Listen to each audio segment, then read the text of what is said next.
Okuva dda ng'abantu bakwana nnyo emikwano, era mu mirembe giri egyayita omukwano bwe gwatuukanga ku nfanfe oba omuntu bwe bamugambira nti omukwano gumusaza mu kabo, ng'olwo bateekwa okutta omukago okunyweza enkolagana yaabwe.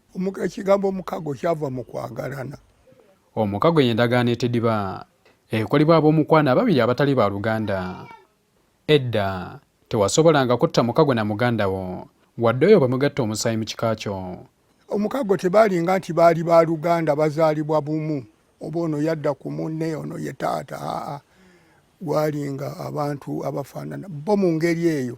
Owooluganda kitiirwa abeera wa luganda, naye omuntu oli bwe muba mukwataganya obulungi nemuwulira nti buli omu amatidde munne, ne bafunamu okwagala kwabwe ne bafuukiramu ddala oluganda lwennyini.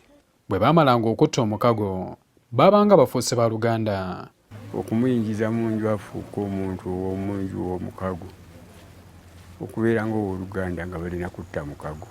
Era nga bafuukidde ddala ba luganda. Era oyo bwe yajjanga mu maka wano nga boze talina kintu na kimu kyamulesa. Buli omu yamalanga kwetegereza nnyo munne okutuuka okutta omukago naye.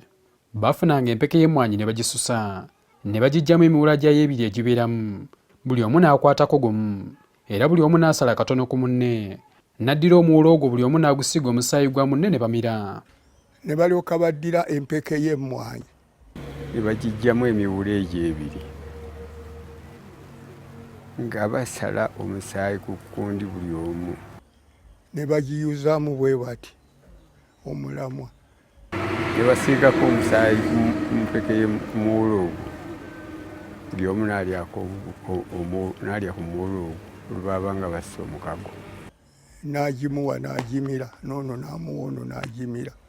Bwe baabanga batta omukago waliwo ebigambo bye baalamirizanga, era byonna byakolebwanga waliwo abakulu ab'emikwano n'eŋŋanda abaajuliranga omukago ogwo. Abantu ababa bali awaka oba n'ab'emikwano abalala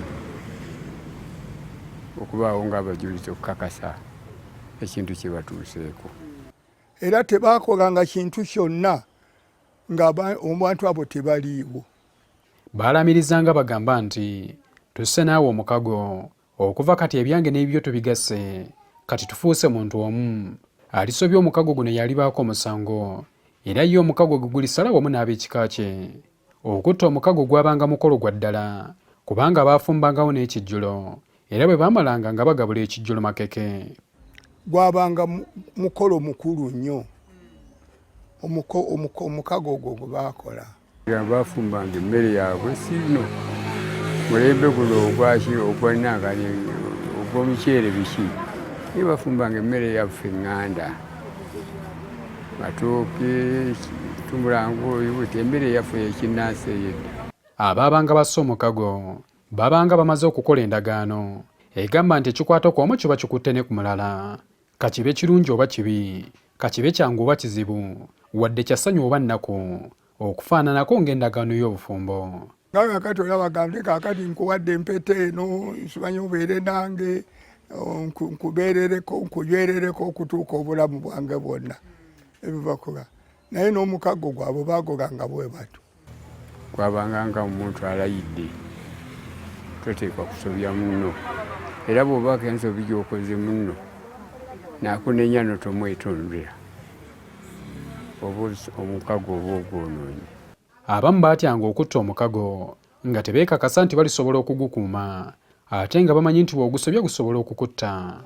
Abamu abattanga omukago baamalanga kulowooza nti oba endagaano gye bayingira balisobola obutagituukiriza ne bawemuka, oba ne baswala, olwo nno nga bapalappalanya. Era wano Abaganda bwe bajja olugero olugamba nti opalappalanya ng'atatte mukago. Mu mirembe egyo egy'ab'edda, omukwano, okwagala kwennyini kwabeera nnyo mu bantu abo ab'edda. Ab'edda battanga omukago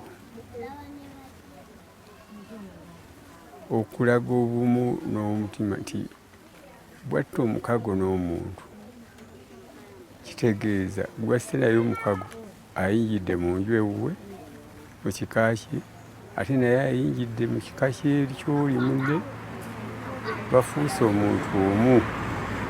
Abantu okuggwamu ensonyi obutayagala kika obwakabaka n'obuwangwa bwabwe kye kiviiriddeko okwegomba okukoppa n'okwakula ebyebunaayira ebyabo abatatuliimu ne bitwerabiza amawanga gaffe.